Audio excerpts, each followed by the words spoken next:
ఓం శ్రీ గురుభ్యో నమః. ఓం శ్రీ మాత్రే నమః. అంగారక గ్రహము మే 11వ తారీఖు నుంచి జూన్ 20వ తారీఖు వరకు కూడా అంగారక గ్రహము మేషరాశిలో సంచారం చేయడం జరుగుతుంది.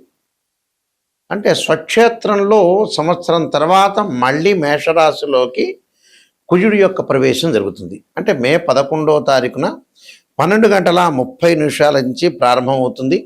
జూన్ 20వ తారీఖు రాత్రి 11:58 వరకు ఉంటుంది. సంవత్సరం తర్వాత మళ్ళీ మేషరాశిలోకి కుజుడి యొక్క సంచారం వల్ల ద్వాదశ రాశుల వాళ్ళకి ఎలాంటి ఫలితాలు జరగబోతున్నాయి తెలుసుకునే ముందు కుజుడి యొక్క కారకత్వాలు ఏమిటి అంటే సత్వ భూ ప్రాకార రోగ వ్రణ సాహస శస్త్ర అగ్ని సందర్శనోత్పాటన భాతృక కుజ అంటారు. అంటే భూ సంబంధ వ్యవహారాలు, కోర్టులు, రియల్ ఎస్టేటు, అన్నదమ్ముల మధ్యలో సమస్యలు, శారీరక బాధలు, కెమికల్ కంపెనీలు, మిషనరీ, మార్కెటింగు, భూమి, ఇళ్ల నిర్మాణము, న్యాయస్థానము, న్యాయవాదులు, జడ్జీలు, రక్షక భటులు, అలానే సైన్యము, మేనేజ్మెంటు, భూములు, రియల్ ఎస్టేటు, కన్స్ట్రక్షను, మేస్త్రీలు, యంత్ర సంబంధమైన మిషన్లు, మెకానికల్ ఇంజనీర్సు, అలానే ఆరోగ్యపరంగా ఉండే ఇబ్బందులు, వాహన ప్రమాదాలు, అగ్ని భయాలు అనేవి కూడా కుజుడి యొక్క కారకత్వాల్లో భాగం. అంటే కుజుడు ఏ విధంగా ఉండబోతున్నాడు ఇవన్నీ కూడా గోచారరీత్యా చెప్పబడే ఫలితాలంటారు. మరి స్వక్షేత్రంలో మేషరాశిలో సంవత్సరం తర్వాత మళ్ళీ ఆ కుజుడు మేషరాశిలోకి అశ్విని నక్షత్రం 1వ పాదంలో ప్రవేశం జరుగుతుంటుంది. ఏ విధంగా ఉండబోతుంది, ద్వాదశ రాశుల వాళ్ళకి ఏ విధంగా ఉండబోతుంది? సహజంగా గోచారరీత్యా ఏమిటంటే తనున్న రాశి దగ్గర నుంచి 3, 6, 11 స్థానాల్లో కుజుడు మంచి చేస్తాడు, సుఫలితాన్ని ఇస్తాడు. మిగతావి మిశ్రమైన ఫలితాలు, మిగతావి చెడు ఫలితాలు వచ్చే అవకాశం ఒకటి ఉంటుంది. అయితే మేషాది ద్వాదశ రాశుల వాళ్ళకి అంగారకుడి యొక్క ఫలితం ఏ విధంగా ఉందో ఒక్కసారి తెలుసుకుందాం. కర్కాటక రాశి వారికి కుజుడి యొక్క ప్రభావం ఏ విధంగా ఉండబోతుంది? కర్కాటక రాశి వారికి 10వ స్థానంలో కుజుడి యొక్క సంచారం. అంటే ఇక్కడ దశమాధిపతి 10వ స్థానంలో ఉన్నాడు, అలానే పంచమాధిపతి కూడా 10వ స్థానంలో. అంటే పంచమాధిపతి, దశమాధిపతి అయిన కుజుడు 10వ స్థానంలో ఉండటం వల్ల అంటే కర్కాటకం, సింహం, కన్య, తుల, వృశ్చికం ఇక్కడ ఏ విధమైన ఫలితాలు ఉంటాయి అంటే వృత్తిపరంగా కొంత జాగ్రత్తలు తీసుకోవడం చాలా మంచిది. అంటే మనం అన్ని విషయాలు కూడా ఆఫీసులో కానీ వ్యాపార పరంగా కానీ కొన్ని రహస్యాలు అనేవి చాలా ఇంపార్టెంట్. మంచివాళ్ళ చెడువాళ్ళ అనేది చూడాలి. మంచివాళ్ళైతే మనం చెప్పచ్చు, చెడ్డవాళ్ళైతే చెప్పకూడదు. ఏదైనా మన రహస్యాలు కానీ మన గుట్టు కానీ అందరికీ చెప్పకూడదు. వాహన ప్రమాదాల విషయంలో కొంత జాగ్రత్తగా ఉండాలి. ఆరోగ్యపరంగా కొద్దిగా జాగ్రత్తగా ఉండి ముందుకు వెళ్ళాలి. అంటే బీపీ కానీ, షుగర్ కానీ, బ్లడ్ ప్రెషర్ కానీ, హార్ట్ సంబంధించిన విషయాలు కొద్దిగా జాగ్రత్తగా ఉండాలి. అంటే అనేక శుభయోగాలు కలిగే అవకాశం ఉంటుంది కానీ ఆరోగ్యపరంగా జాగ్రత్త ఉండాలి. ఉద్యోగపరంగా పదోన్నతి లభించటం, ప్రమోషన్లు రావటం, వృత్తి వ్యాపారంలో వీళ్ళకి డిమాండ్ బాగా పెరుగుతుంది. నిరుద్యోగులు కూడా భారీ జీతభత్యాలతో కూడిన ఉద్యోగాలు లభించే అవకాశం ఉంటుంది. అలానే విదేశాలకు వెళ్ళటం, అక్కడ ఉద్యోగాలు వచ్చే అవకాశం ఉండటం, ఒకటి మంచి ఆఫర్లు, ఉద్యోగంలో మారడానికి కూడా అవకాశం బాగా ఎక్కువగా ఉంటుంది. కాబట్టి ఈ రాశి వారికి కొద్దిగా అనుకూలమైన ఫలితాలు జరిగే అవకాశాలు ఎక్కువ ఉంటాయి. అంటే కుటుంబంలో వారికి మటుకు కొంత ఆరోగ్యపరంగా కొన్ని ఇబ్బందులు కలిగే అవకాశాలు, కొంత దిగులు, విచారము, బాగా కోపం పెరిగే అవకాశాలు ఎక్కువ ఉంటుంది. అలానే పనిలేని ప్రయాణాలు, వ్యయ ప్రయాసలు, స్థానచలనాలు, వృత్తి ఉద్యోగ వ్యాపార రంగాల్లో కొంత అనుకూలంగా ఉండటం కానీ పై అధికారుల యొక్క ఒత్తిడి బాగా వాళ్ళ ఆగ్రహానికి గురయ్యే అవకాశాలు ఎక్కువ ఉంటాయి.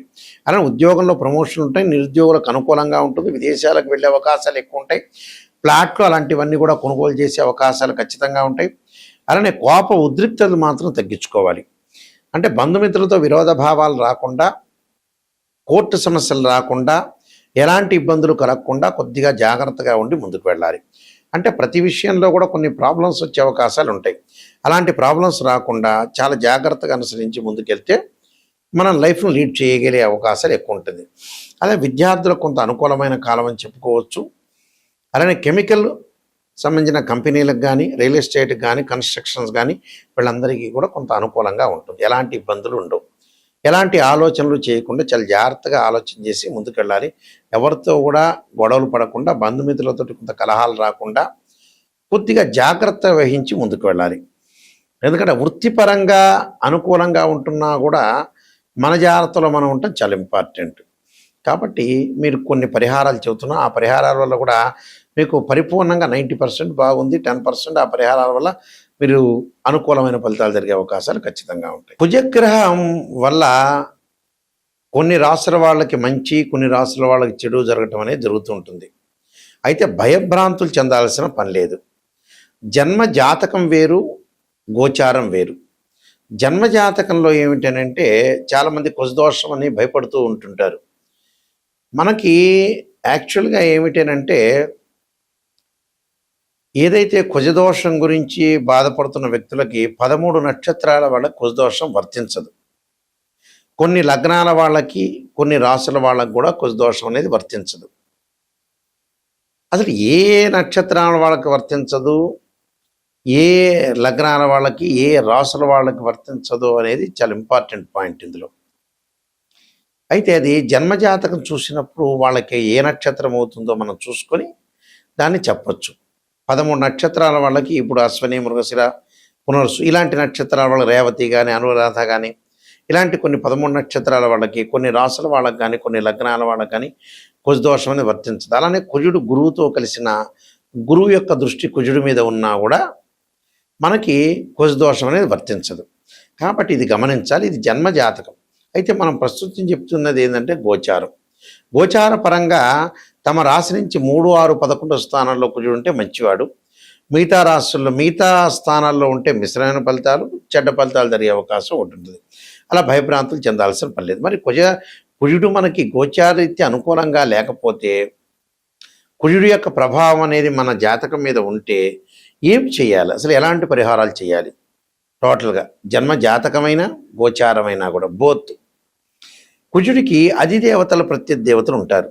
అంటే అంతరిక్ష దేవత అయిన భగడాముఖి యొక్క ఆరాధన చేయటం, సుబ్రహ్మణ్య స్వామిని యొక్క ఆరాధన చేయటం, తత్పురుషాయుధే మహాసేనాయుధీమే తన్నో షణ్ముఖ ప్రచోదయాత్ అనే మంత్రాన్ని, అంగారకాయుధే శక్తి హస్తాయుధీమే తన్నో భౌమ ప్రచోదయాత్ అనే అంగారక గాయత్రి మంత్రాన్ని కానీ, సుబ్రహ్మణ్య స్వామి యొక్క గాయత్రి మంత్రాన్ని కానీ చదవటం ఒకటి.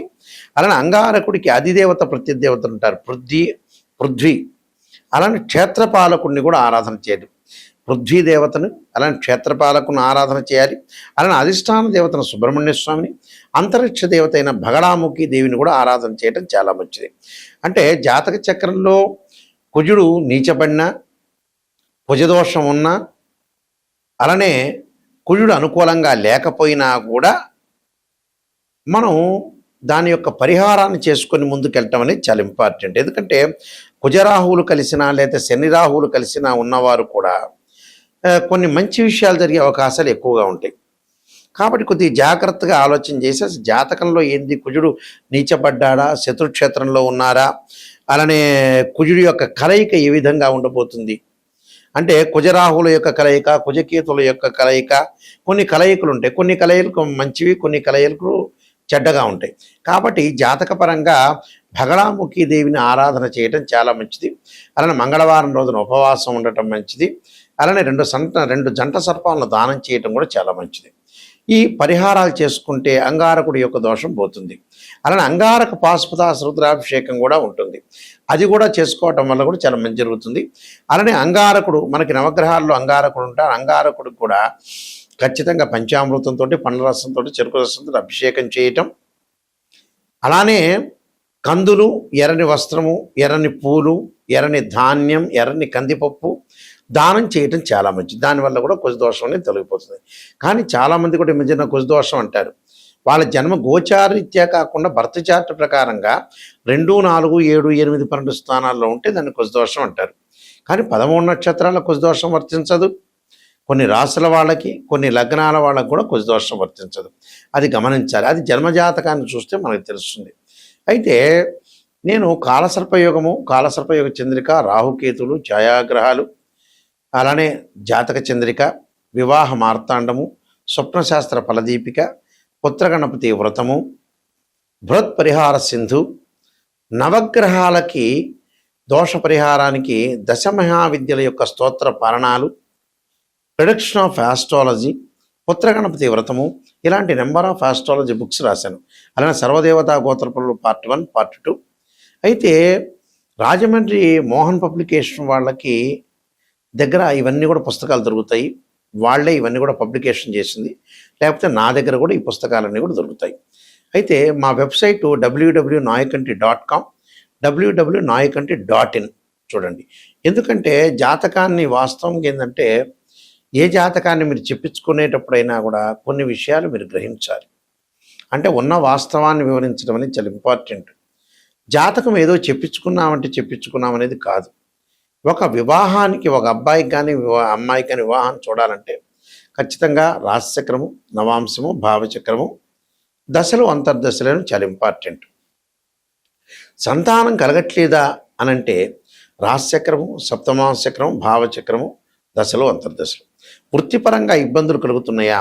రాశిచక్రము, దశమాంశము, భావచక్రము, దశలు, అంతర్దశలు. అంటే ప్రతిదానికి కూడా డివిజనబుల్ చార్ట్స్ అనేవి ఉంటాయి.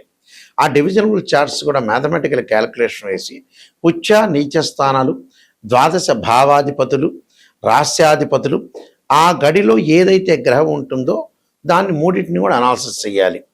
సహజంగా ఏంటంటే భావాధిపతులు అంటే ఏంటంటే మీకు పరిభాషలో చెప్పాలంటే ఇంటి ఓనర్ అని అర్థం. రాస్యాధిపతి అని అంటే ఏమిటంటే బిల్డరు అని అర్థం. ఆ గ్రహం ఏదైతే దానిలో ఆ గ్రహం ఉందో ఆయన రెంట్కు ఉన్నట్టు అర్థం. అంటే ఇవన్నీ కూడా ద్వాదశ భావాధిపతులు. అంటే తను భావానికి రవి అని, ద్వితీయ భావానికి గురువు అని, తృతీయ భావానికి సోదరుడని, చతుర్థ భావానికి చంద్రుడని, పంచమ భావానికి గురువు అని, సోదర భావానికి కుజుడని, సప్తమ భావానికి శుక్రుడని, ఇలా ద్వాదశ భావాలు ఉంటాయి. ద్వాదశ భావాలు ఉచ్చ నీచలు. ఉదాహరణకి డిగ్రీల్లో కూడా క్యాలిక్యులేషన్ చాలా ఇంపార్టెంట్. ఎక్కడ నీచ ఉంటాడు, ఎక్కడ పరమ నీచ ఉంటాడు. మకర రాశి గురువు సహజంగా ఏంటంటే నీచ, 5 డిగ్రీల వరకు నీచ, తర్వాత పరమనీచ.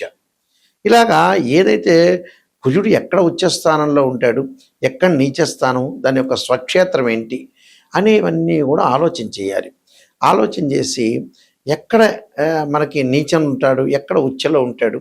సహజంగా మకరం అనేది మకరము, కర్కాటక రాశులు తీసుకుంటే నీచ ఉచ్చ స్థానాలు కుజుడికి. అలానే మేష వృశ్చిక స్థానాలు కుజుడికి స్వక్షేత్రాలు. ఇలాంటివన్నీ కూడా గమనించాలి, ఎన్ని డిగ్రీల్లో ఎంతవరకు ఉంటుందని.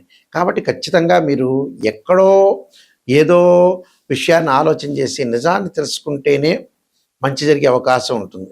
ఎవరైనా సరే నన్ను అప్రోచ్ అయ్యేవాళ్ళు నిజాన్ని తెలుసుకోవడానికి మాత్రమే ఫోన్ చేయండి. ఎప్పుడు కూడా నిజంగా నెగిటివ్ తెలుసుకుంటేనే, నిజంగా భగవంతుడు సాక్షిగా నెగిటివ్ తెలుసుకుంటేనే పాజిటివ్ అయ్యే అవకాశం ఉంటుంది. కేవలం గురువుగారండి మేమొక్కళ్ళమే కాదు, ఎవరినైనా సరే మీరు ఆస్ట్రాలజీ అప్రోచ్ అయ్యేటప్పుడు గురువుగారు నిజాన్ని చెప్పండి, ఎక్కడైతే నెగిటివ్ ఉంటుందో ఆ నెగిటివ్ చెప్పండి, మేము పాజిటివ్ చేసుకుంటాం, దాని పరిహారాలు చెప్పండి. ఎందుకంటే జీవితం అనేది ఎక్కువగా లేదు. 55 ఏళ్ళు 60 ఏళ్ళు రాగానే బోనస్ మార్కులతోనే మనిషి బతుకుతూ ఉంటాడు. తొందరగా పిల్లల యొక్క పెళ్ళిళ్ళు కానీ, చదువులు కానీ అన్నీ కూడా టోటల్గా కంప్లీట్ చేసుకొని ముందుకు వెళ్ళాలి. చేసుకుంటేనే మన లైఫ్ అనేది మనం లీడ్ చేయగలుగుతాం.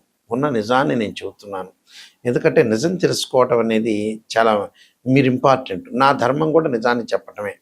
కాబట్టి ఎవరైనా సరే నాయకంటి మల్లికార్జున శర్మ గారిని అప్రోచ్ అయ్యేవాళ్ళు నిజం తెలుసుకోండి. నా ద్వారా బాగుపడితే నేను చాలా సంతోషిస్తాను. ఎందుకంటే ఏదైనా సరే బాగుపడటం మనిషి కావాలి. ఖచ్చితంగా మీరు నెగిటివ్ని పాజిటివ్ చేసుకోవటం ఎలాగా ఆలోచన చేయండి. టైం అనేది మనిషికి లేదు. టైంను వాల్యూ చూసుకోండి. బ్రెయిన్ మెచ్యూరిటీ వాల్యూస్ పెంచుకోండి. డెవలప్మెంట్ అనేది కాండి. మీ అందరికీ కూడా మంచి జరగని ఆశిస్తూ, శ్రీ పరమేశ్వరుడు యొక్క కరుణాకటాక్షం ఉండాలని ఆశిస్తూ, సర్వే జనా సుఖినో భవంతు.